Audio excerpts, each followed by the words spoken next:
7,500. We'll see if we can hit that. But this hour I'm particularly excited about because it is a old Hideout main stage. We bring it out usually during Christmas because people equate Dickens with Christmas, even if you're not doing Christmas Carol. So we're going to bring it back for the stage with the marathoners. It is called Charles Dickens Unleashed. And as soon as I stop talking, it will begin. So ladies and gentlemen, please put your hands together for Charles Dickens Unleashed!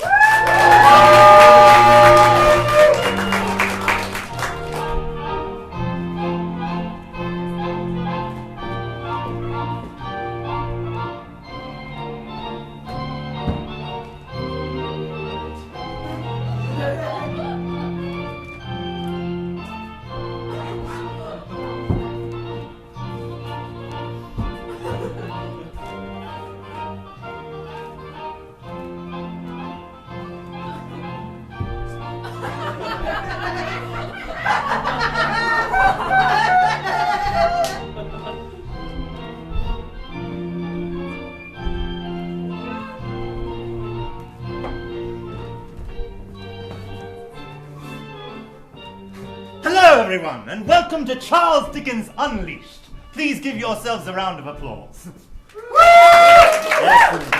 I believe Mr. Roymond has given you the general lay of the land as far as this performance goes, that we will be recreating a story in the style of master novelist Charles Dickens. Not wishing to belabor introductions any further, all I shall need from you in the way of a suggestion is a profession that someone may have had in the times of Victorian England. Shoemaker. Haberdasher. Barista. I really like haberdasher, but shoemaker was presented first and very strongly and seems inspiring for our show. So, when the lights resume, we shall see the story involving shoemaking.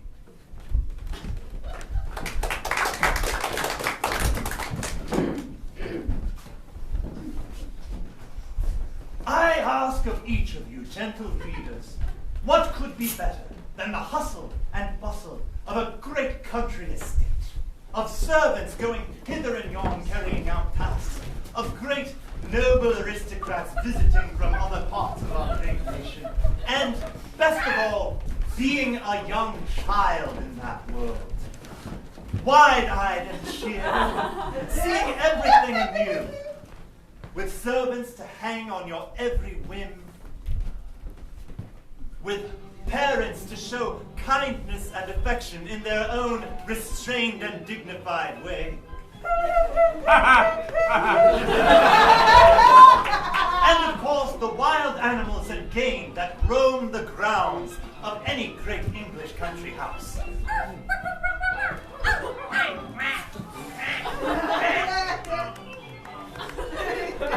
Well shot, Mr. Winthrop. Well shot. Very well shot.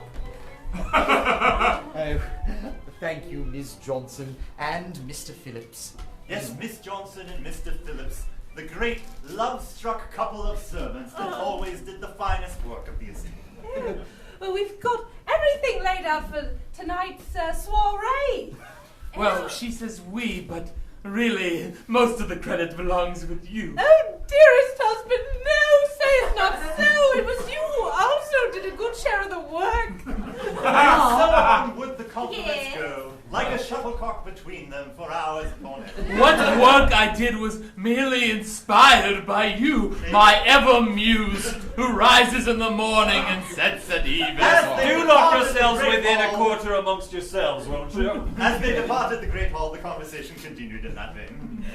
Oh, goodness me and my. And you and yours. My son Winthrop. Yes, Papa. I Winthrop. My the Papa. junior. The senior. I do not need to remind you tonight is the soiree, do I? No, of course not, Papa. I've had it on my calendar for several months now, ever since you first told me when I was at my writing desk. Exactly. There will be measured dancing, moderate drinking, and absolutely restrained conversation. Indeed, Winthrop and Mary's family crest, and my own, of course, contained in Latin writ on the scroll beneath the escutcheon, everything in moderation. And such was their attitude towards life and every enjoyment within. Of course, Mamma. Of course, Papa. I understand that this is to be the only enjoyment for the rest of the month. I shall be locked into my studies from there on after until the next soiree, which is not until at least another 6 fortnights pass. Yes, son, and you will not do anything but learn your studies, your Latin and your Greek, your French and your Italian. You will not step foot out of that study until you are fluent in at least 6 languages.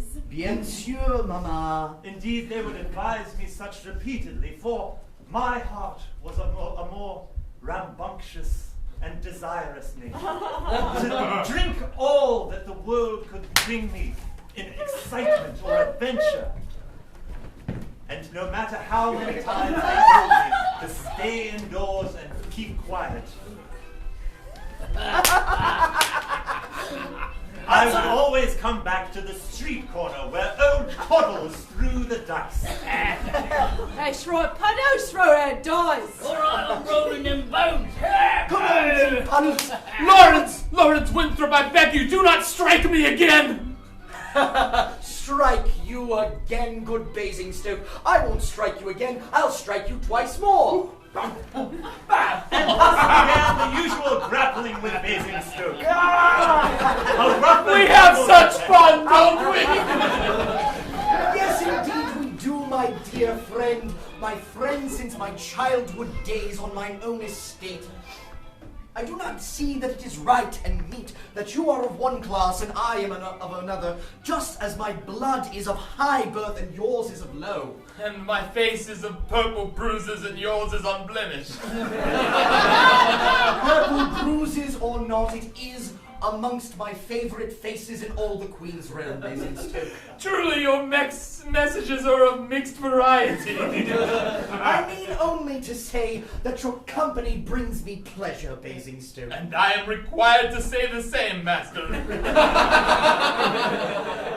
How many times must I say, Lawrence? Master Lawrence. And that goes for you too, Puddles. I've got no problems calling you by your Christian name, young Lawrence. Then followed such a torrent of other names that he called me that it would make several sailors blush twice over. Lawrence, more like old Blabberscott, more like nothing but a blusterer and a blunderer, a philanderer and a filcher. More like a scum sucker. Oh, that's a good one. I ain't heard that one before. Oh, do keep them coming. These keep my constitution vital and the blood pumping through my veins. Sir, thou should say it. Looks like it's darking outside, and that means that your parents will race start soon if you're late and be very upset. Oh, they'll come looking for you, you young Oh, ghost. you needn't remind me, Puddles and Lucretia. Where do you suppose that boy is? He should be back by now. The sun is perfectly moderate in its place in the sky. Oh, my darling husband, I'm afraid we may need to confine him to his room even further. Or worse, send him off to Iceland to be stuck inside an igloo so that he may never leave to not study again. That's what my father did with me, and I turned out perfectly moderate. I returned that evening to the estate, only to be introduced by a visiting young lady. Oh, dear. You must be Mr. Winthrop. And you are, of course, Lady Kensington, Lady Emily Kensington.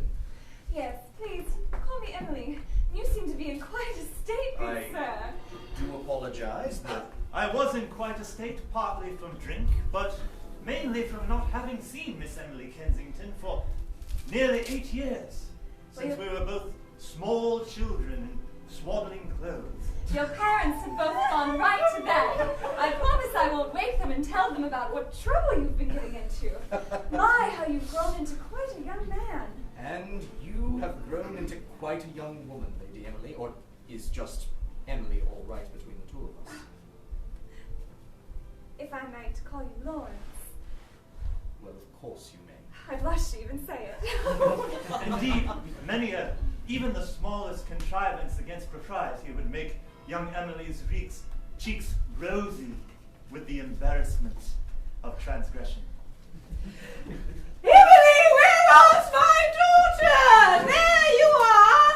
Mother, how wonderful to see you. Oh! You remember Mr. Lawrence Winthrop? Oh, yes, I do. Of course, the Dowager Countess Kensington. Yes. Dear Mama, Hmm.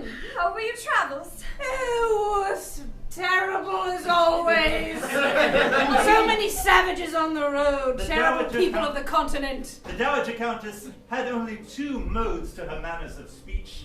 Either passively cruel in a backhanded sort of way, or aggressively cruel. Oh, my dear Mama, you were not made for travel. Oh, no, it is a person of ill bearing that enjoys travel. Oh. Indeed. She Oh, said, Mama. staring straight into my eyes as if into my soul. Mama, you mustn't say such cruel things. Why not? Is the world not a terrible place to be devoured by man himself? Oh, Mama, you may be old and tired of the world, but I still see there's some glow in it. It was at this point that her reflux did make itself known, as it always did. Fortunately, the bucket was at hand, held as always by Mr. Bucket. Please, my mouth. My mouth. Yes, of course, madam. My dear Mama, you poor, delicate stomach. Oh, somebody here looks to be of naughty state and mind. The Ladies to the insults followed soiree. one after the other, but this time each one piercing so close to the bone that it hurt my very soul. Someone who does not take pride in his studies, who think his standing will always be such in a high tower above all else, whose games he may play without anyone else noticing, and whose frolics will never end. It's not to be. My sweet Mama, you're tired from your travels. Ah! How I love you. In such a broken spirit, I made my way from the estate back to Pottle's Corner to dice away my troubles again. Good husband. Oh, well, going on, I forgot my coat. I pray thee, let's shut down the store for the evening. You've made enough shoes. Let us go and have an ale at the tavern. Sounds like a wonderful idea, my love. Come on! All right, I'll shut at the old shop. Hey! Oh, Sorry. hey. Not paid your rent this month. Oh, of course, Mr. Tenor. It's a little short as always. But as we know of that time and place, being a little short was no excuse to escape a man from the debtor's prison. And so he did call in the constable for the evening. Hello, sir. I need some assistance. Where are you? So came the roughest, harshest, largest man could ever glimpse. You And- called, sir? Well, it looks like these storekeepers have not paid this month's rent. Oh, well, off with their heads then. As easy as if That's after 2 months. this fierce gentleman were picking up doors, so he scooped up Mr. Pottles, Mrs. Pottles, and along the way, myself. Let's go, you two. Oi! Debtor's prison is a cruel, cruel place, and it is a rascalish shame that it should even persist into our day. But the cells were cold, dark, and grimy, Clink, clink, clink, clink, clink, clink, clink, clink, clink. and the spirits within, Clink, clink, clink, clink. though they gleamed with an inner goodness, couldn't help but be besmirched by the tragedy of their circumstances. Clink, clink, clink, clink, clink, clink, clink, clink, clink, clink, clink. Please keep playing your music. Clink, The only respite we have in this dark and dreary world. clink, clink, clink, clink, clink. I'm quite like it. The rhythmic Nice. Ruminations of Clank were the only thing to keep a man's spirits up, Nice, as I would George. soon discover. Clank, very nice. Clank, clank, clank. Clank, the sound that... Right, all three of you, let's go. Who's off in here? Everybody inside. Nice, comfortable beetle eater. Right. I'll be back with some dogs to What, feed what, you some what, scraps. what, Look at what we have here. What do we have here? Oh, looks like fresh fish just dropped into the pond. Fresh meat, fresh fish, meaty, fishy, freshy, fresh. The traditional fresh meat, fresh fish song that we all know so well. Fresh meat, fresh fish, freshy, freshy, freshy, fresh, fresh meat, fresh fish, freshy, freshy, freshy, fresh, fresh meat, fresh fish, freshy, freshy, freshy, fresh, fresh meat, fresh fish, freshy, freshy, freshy, fresh, fresh fish. Of all the fresh meat, he's a nice and shiny one. He don't look like other people I've seen around here. They ain't got no stab holes in them. Look at his shoes, you can tell he's of high standing. There's an aerial worm wriggling in his hair. He's so clean. Do you think if I rub his clean hands on my face will be clean? Let me see. It is cleaner. It is. Nothing could clean you. It's worth noting at this point that they did take special note of my shoes, having more knowledge of the subject of cobblery than one would think. I said, tell him about the shoes, love. Look at the craftsmanship on that. Look at the fine eider-down lacing on the boots, and look at the stitching and embroidering. I what did that work by his own hands? What he did? It takes a bit of a sewing. It's got a 2 centimeters. It's got an Italian arch with a bit of a French sensibility, They but went on and on into incomprehensible jargon that was, as to my ears, Greek or Roman that I'd never studied. But most clank, clank. importantly, Clank, clank. let's not forget the family crest was printed on the soul. Clank, clank. This man's a Winthrop. or he killed a Winthrop and took his shoes. Well. It's debtor's prison. Why? Honestly, I haven't the faintest. I rethought that answer, looking at their sneering responses, and decided to confabulate a bit on the matter. I stabbed a man. I stabbed him. Staples applauded immediately. I stabbed him 6 times, I did. That's one more time than the record. I stabbed him because he tried to steal me shoes. Okay. Hey, no shoes on it. I stabbed a man for less. Are you saying those aren't your shoes? You took them from a Winthrop? Yeah. He ain't fancy. He's just pretending to be fancy. Oh, that's right. I'm not fancy at all. You can tell by his voice. I bet he looks fancy. Hey, Jenny Annyshanks, he looks fancy. You could use a lad like this. I could use a lad like that. This was very convenient in saving my skin at the moment. But shortly after that, little to my knowledge, my own parents had come to the prison itself, asking after the Winthrop boy contained within. But my lie had already made it to the people who ran the wardens and such. Yes, how may I help you? We're lucky for our son who may have been taken in recently. He's a Winthrop like us, quite obviously. That can't be. We only have miscreants and ruffians in here, no Winthrops of any kind. Well, I'm sorry, Constable. Yes? The word around the prison is that the Winthrop boy was killed. Stabbed 6 times. That's the record! Yes, we're all quite proud, although it's not as happy an occasion now that his parents stand before me. It's quite shocking, but it's also very common around these parts. In fact, the story that I had invented had gained in detail through its retellings from one prison cell to the next, until it had become quite a mountain of detailed evidence. And you say that he rose from the dead 3 more times. Worms falling from his jaw.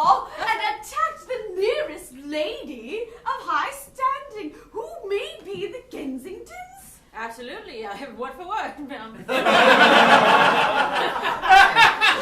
Oh boy. This was the one moment, I am told, when my parents exceeded their inveterate restraint. But soon, their usual mien snapped back. Well, no sense wasting any more time here. Grief in moderation, my dear. In moderation, I shall grieve separately apart from you. Yes. Well, let us go. Good day. Good Thank day. you, Cousin. Good day. Good day. Good day. Very good day. Now, you'll recall that I had been taken into that dire debtor's prison with Mr. Poddles, the cobbler, and his wife, and a number of other prisoners that seemed to have a preternatural knowledge of the cobbling arts. You may guess where this is leading. A small business was soon run out of the very prison itself, right under the warden's noses. It's coming. Someone's walking by. We're just ruffians. We're not doing a first trade. Back to you, Will. No entrepreneurs in here. I've got to say, he's really taken on the skills there. That's right. But a good and steady hand. Probably been fed well. Aye, he's even been able to do the Italian double stitch. That's the record. I've been able to do a single stitch up till now. Young sir, I'm wondering, what is the wishes and wants of your heart? All I want is to be able to live life freely. I want an estate of my own where I am out of the grasp of my parents, where I am not bound to their boring moderation. Indeed, their moderation had been as manacles upon my wrists in my early youth. And now at this point, I had assumed that they had no concern for me at all. That once their only boy had been sent away to a debtor's prison, that they had made no effort to implement my freedom. I turned from what had been a resentment into the bitterness of ruminated rancor. Parents? I thought you probably didn't have any of those. I didn't. Well, you never had parents. Not that I knew of. Born from the Thames. The first thing I remember is a curb. That's where I found Ludmilla here, looking up at me, shining like the stars in the night sky. And in that moment I felt the deepest envy. To be sprung forth, no memory of the beginning, no hatred of one's own past, just a bright, clear, empty sky. Well, even if I had parents at one point, I haven't got them anymore. No. That's right. Now, you may wonder how a team of secret cobblers locked away in debtor's prison interface with the larger economy of old London town. That is, of course, where... Clang, clang! Woohoo! Clang, clang! Right? Huh? That's That's right. Clang, clang, clang. It's gonna... Go ahead. Yeah. I don't know. Got a secret passageway. Clang! That's right. Clang, Frankie clang! knows how to get me out of here to take off his shoes the rest of London. Make sure you come right back, though, if you're gonna suspect. All right, Clanky. Clank. Clank. Clank. Warden! Oh. Word is on the streets is you have some valuable riffraff. I decided to post bail on all of them as long as they remain under my control. Well, sir, I have no problem with that. As long as there's coin in my pocket and food on my table, I have no morals. I believe this will cover both of those. Oh. Yes. There should be a little smile at the bottom. The unctuous figure of Maxwell Venal, full of money, full of bribery, and more than half of those, full of himself. Now, Warden! Yes? I expect them more before the light breaks the horizon. You will have them delivered to your doorstep. It seems that the patronage of Mr. Venal was a gift from heaven. Oh, if only it had worked out in that capacity. His estate was fine and mighty, though, and all of us prisoners looked at it as if the gates of heaven had been opened for us. Clappy immediately stole as many things as one did. Who's staying here? I don't mind. I can replace it by morning. Listen, I'm not going to ask you what or how. I'm only going to ask you when. When you can have the shoes created and ready to ship. He produced a bill of order for a great number of shoes, each one finer than anything we had created before. Strange Italian contraptions of the latest fashions, Greek slippers with double stitching back-hided upon the sole, boots designed to be large enough to kick a bull square in the face and knock it right out. You could kick a bull square in the face with boots that large. There will be lots of bulls kicked. I can make them. Roar. Laurie, are you sure? Yeah, Laurie. You sure you can do it?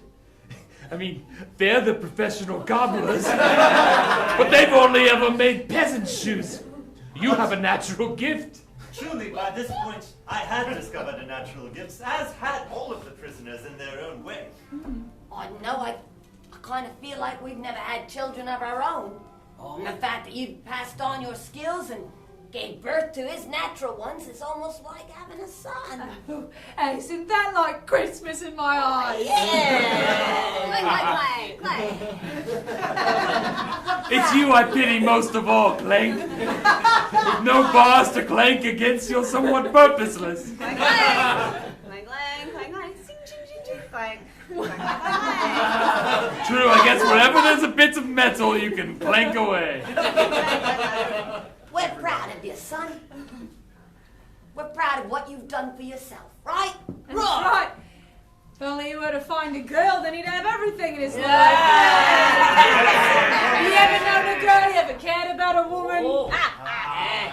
They really went on about this a lot. Do you know what a woman is? You ever touched a woman's hips? Only one he's made by himself with double stitching. Have you ever been in the Venus clench? Have you left? Probably why he's so good at making all them ankle pieces. They were more sexual euphemisms than any group of prisoners in that Clang, clang, clang, clang.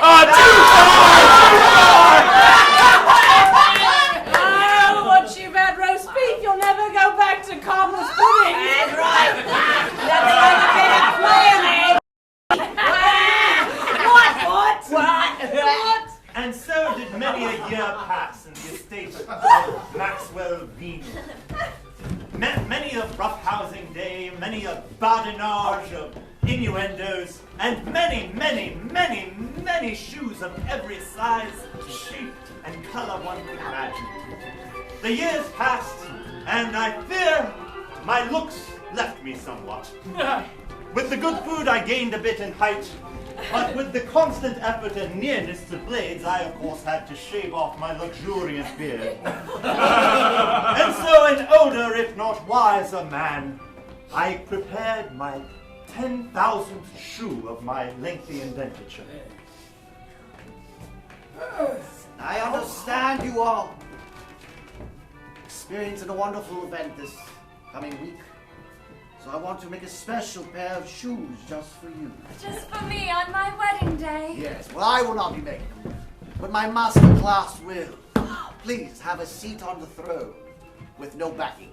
Laurie, might I speak to you in private for just a moment? But of course. Before you see the client. Yes, Mr. Cleptos?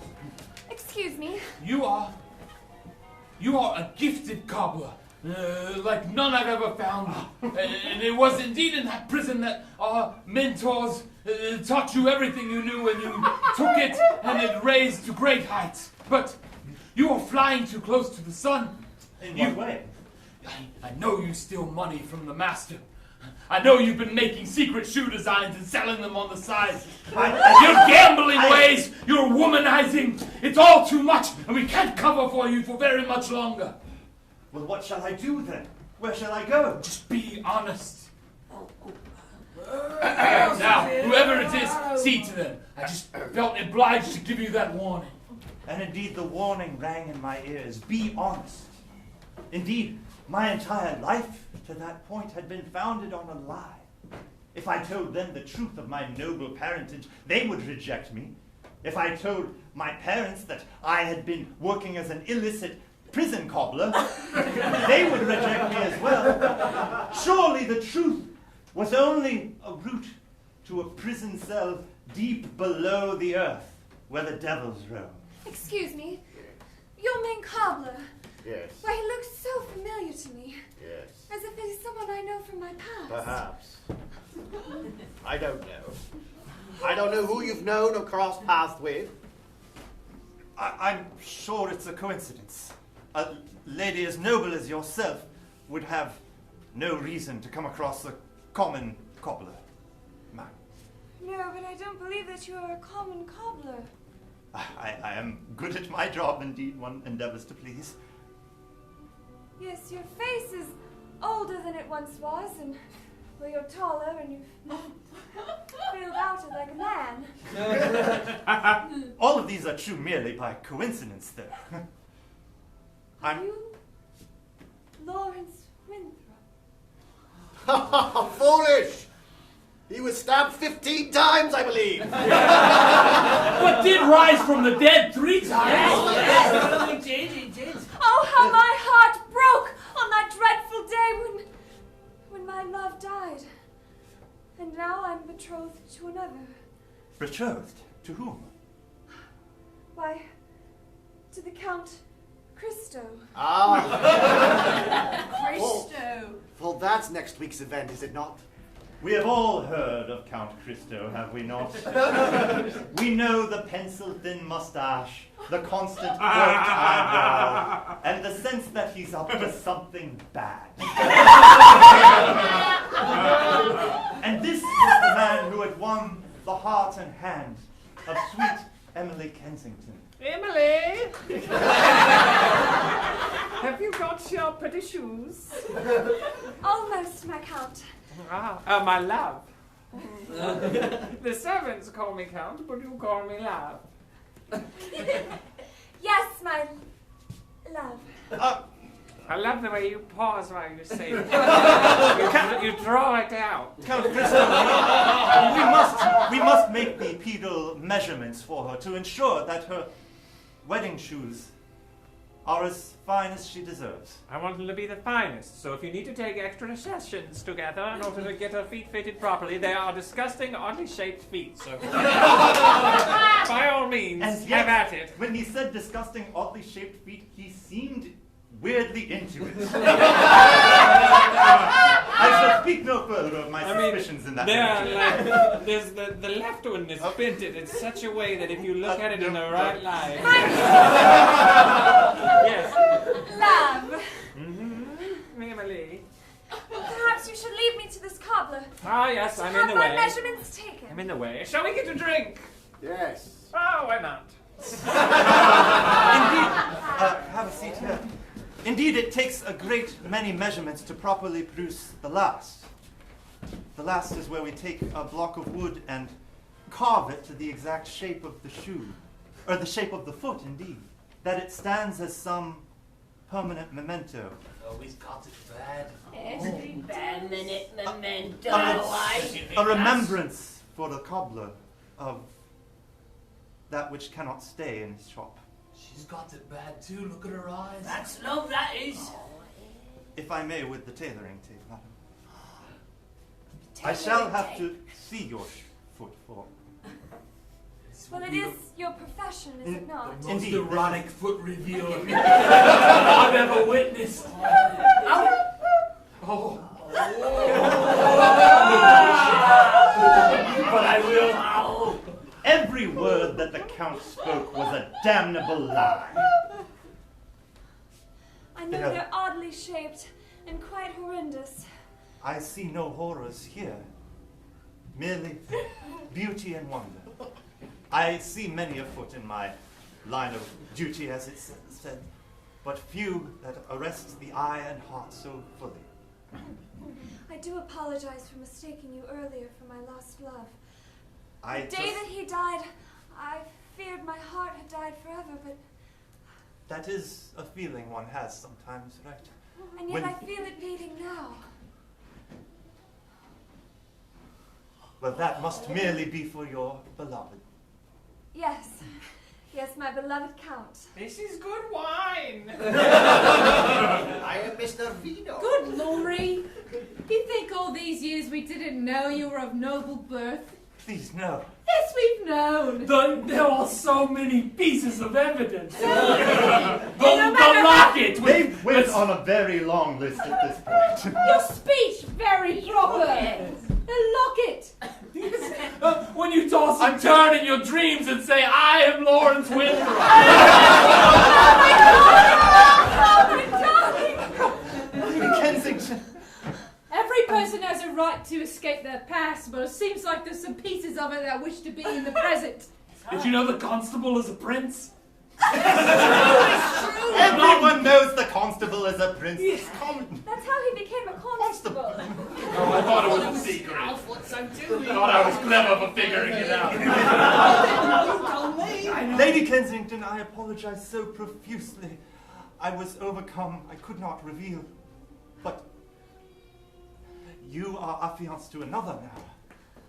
Surely there is no way that we could ever be as one as we wished. Say no more. Oh, yeah. We can fix that for you. I want to make it perfectly clear that I tried to discourage every one of the prison crew as much as I could. Legally, I am in the clear as to what happened after that. Let's go for a killing. All I heard and all I saw was Lady Emily's eyes, and all I heard was the sweetness of her voice.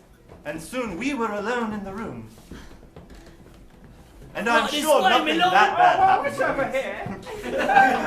Oh, hello. What interesting, colorful country. Oh, I can hear nothing.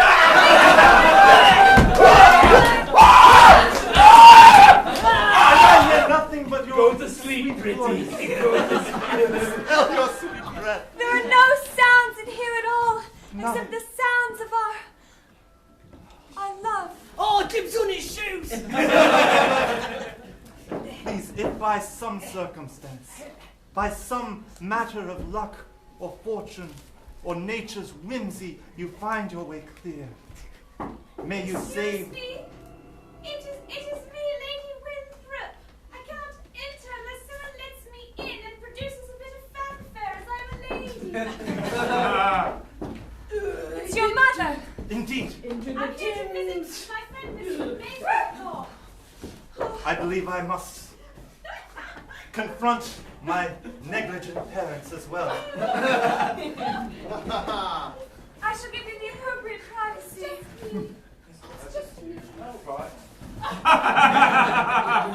Mother, My son. if I may even call you that. Lawrence, whatever are you speaking of? A mother who lets his son languish in prison for no cause. Lawrence, your father and I thought you were dead. My dear Lawrence, all of us thought you were dead. We all thought you were dead. The rumors on the street traveled so quickly, just like the rumors on the street traveled quickly to my widow's house. That's right. I'm a widow now. Your father's dead. He never knew you were alive. He died of grief, I am certain. No. No. that was just... I was really wrong about everything that happened in my father's life up to that point. So he mourned me for years and years and complete... Not everything, but most things. And he finally carried out his dream of becoming a fisherman tycoon upon the eastern coast of England. No. No. And I'm sure his closing words were, I die as I lived in peaceful moderation. Yes. I was 2 for 4. 500. Someone says. Son, I've dropped quite a bit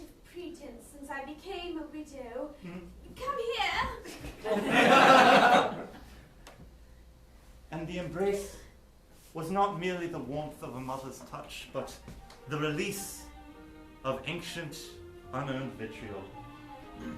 Mother, I should like to reintroduce you to Miss Emily Kensington. Oh, Miss Kensington, I'm sure we may never be allowed to marry, as she is affianced to the Count Cristo, but...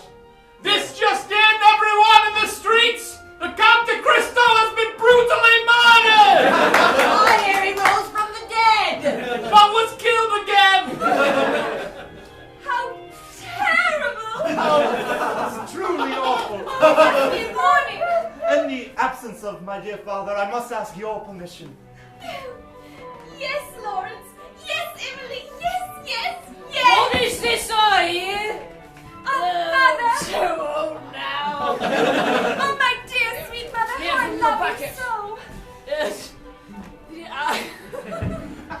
Mother, you remember Lawrence? I should like to ask That you... nice boy. He's such a nice boy, and he has a career now, Mother. Really? Yes, he makes the most beautiful, wondrous shoes. Why, his hands were all over my feet. I must marry him right away, Mother. If you don't allow me to marry him, I will be ruined on all the social circles. That's true. Like it. Very clever. And I am very proud to present at your shoes already. My wedding shoes. I bet that'll be uncomfortable. Oh, Mother, they fit like a cloud. No. And indeed, those wedding shoes were used after very grudging permission. Fine. And so gathered all the greats of the area, all the cobblers, all the aristocrats. Clang, clang, clang. And Clang, indeed, who was also an Anglican church lady. Clang, clang, clang, clang. My darling. My love, Well, I promise and vow to be more honest He's the to priest. you than I ever have been in life to this point. And you shall never need a memento of me, for you shall have the original at all times. I do. And all the power vested in me by the Church of England, I do hereby pronounce you married. Thank you very much. We are not much for ceremony here. And with that joyous moment began a life of joy and love.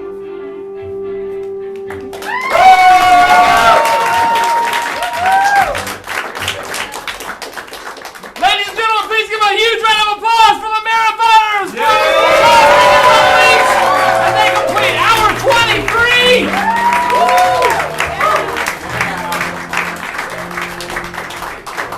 Wow! Good job, guys! Yay! We should do that show again sometime. Someday. Ah, so good. Wow, guess what? The next show will be the end of the first full day of the marathon. Hour 24. I can't believe it. Halfway there. Halfway there. Halfway there. Halfway there. Heartening. It's heartening, disheartening. Yeah. Thank you guys so much for being here. Hopefully we'll be building up momentum as we get into the evening. Yes, tell your friends about this on social media and other places. We have a lot of more hours to Many fill. of more hours. Many of more. Many of more. And hello to our friends on the internet. Keep on watching. Donate when you have a chance. Share the stream around too. Yeah. We're going to clear the house right now, and when we come back for hour 24, it'll just be the marathoners with a palate cleansing show that is whatever they would like to do. So see you in a few minutes.